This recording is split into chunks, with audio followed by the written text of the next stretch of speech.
Hi, everyone. This week, we're going to talk in Module 3 all about our classroom and some of the specific practices that we can use to support all kids in our classroom, but also kind of looking at it from a lens of trauma and thinking about, especially now, our students and kind of the stuff that they're bringing to school and really thinking about like how trauma impacts them and really what can we do. Here's my biggest thing with this is we tend to think in education, hey, something's going on here. Excuse me, something's going on here. We need to try something new, or we need to get this curriculum, or we need to purchase something here or go to this training. And what I'll say is those definitely could work, but one thing I think that is really important for us to remember is we really actually know all the things that we could do that are going to support kids, and especially kids impacted by trauma. So reminders of just the really strong practices that we know work, and then really thinking about it through this lens of students impacted by trauma and why these specific practices work. So this week we're going to talk all about prevention, like what are the practices we can do to prevent problem behavior from happening in the first place. And then the following week we're going to talk about response. What do we do when behavior happens and how do we respond to that behavior? But let's talk a little bit just quickly about trauma. And we got a reading for you to do this week and talk a little, so we just have we're all on the same page. So that's what we're going to do today. So first, just again, thinking about how our tier one, remember we talked about tier one and how that is what we do for all kids.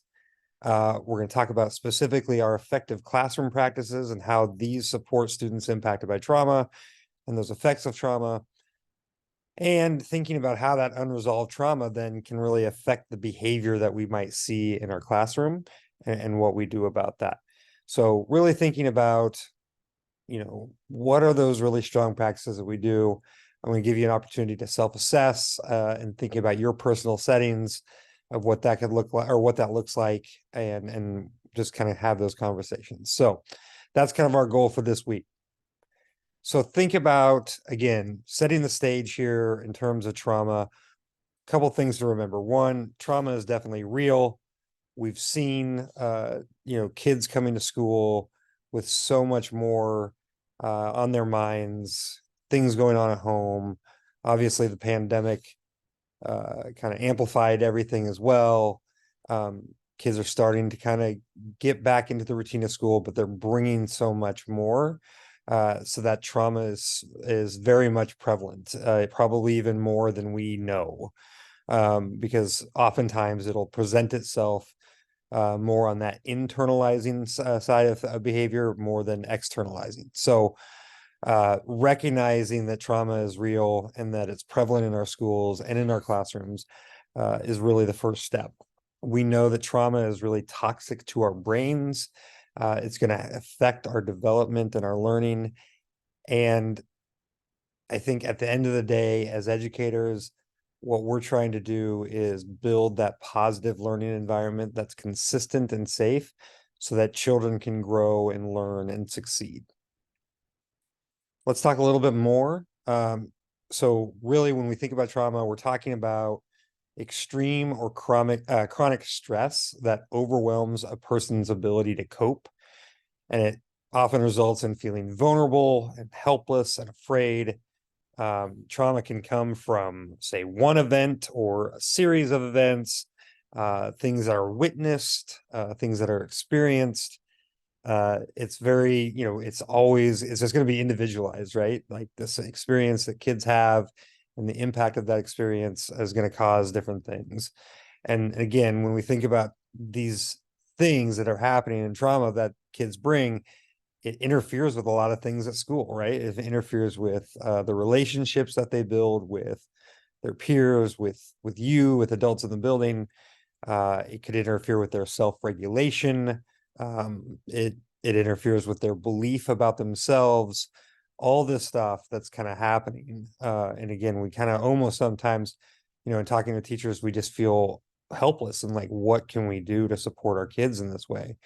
And I think recognizing these things is kind of, like I said, the first step. We know there's an impact, specifically within schools. Trauma can affect school performance. So we see lower test scores, decreased reading achievement. Kids are probably more likely to be suspended or expelled. We can see it affecting learning. So acquiring language and communication skills, understanding cause and effect, taking another person's perspective and being empathetic. It could impact kids' attention to classroom instruction, or when things get overwhelming, it's difficult for kids to regulate their emotions, which could, leads to kind of some behaviors that we see, like understand or lacking some of the language needed to express their feelings or their emotions, or kids could be labeled aggressive or non-compliant. I mean, just so many things that happen in result of the trauma they're experiencing. So again, all the things that we're talking about in our module, or excuse me, in this module, but then also just in the course in general, is around like, what are the environments that we create in our schools and our classrooms to support all students, and that is just in line with, again, what we do to support kids who are bringing or impacted by experiencing that trauma. So when we think about PBIS, we think about effective classroom practices. At the end of the day, here's what we're trying to do. We're trying to build environments that are predictable. Kids understand and know what's expected of them, and they know what happens when they need support, or when, say, maybe they don't follow our expectations. We have this predictable environment where there are no surprises, or we're catching kids off guard. We're consistent. We're consistent in our approaches to teach behavior, teach academics. We're going to be consistent with our approaches to how do we respond to kids. And again, it just brings that level of consistency for kids that they so desperately really need. We're going to create environments that are positive and welcoming through our language, through our actions. And then at the end of the day, what our goal is to provide environments that are physically and emotionally safe for students. So we do this through this combination we've talked about the last couple of weeks: data, systems, practices, really thinking about the outcomes for our kids. And then as we dig into some specific classroom practices this week and next week, thinking about how those allow us to build those physically and emotionally safe environments for kids. So that's going to be our conversations for this week. We had an article to start with around trauma, and then your chapter readings are going to dig into classroom practices and specifically starting to think about the preventative side, things that we're doing before behavior happens. And then we'll move into responses next week. So excited to keep learning with you guys this week. Let me know if you have any questions, but I can't wait to see what you come up with in your discussions and your assignments. So thanks. Have a great week.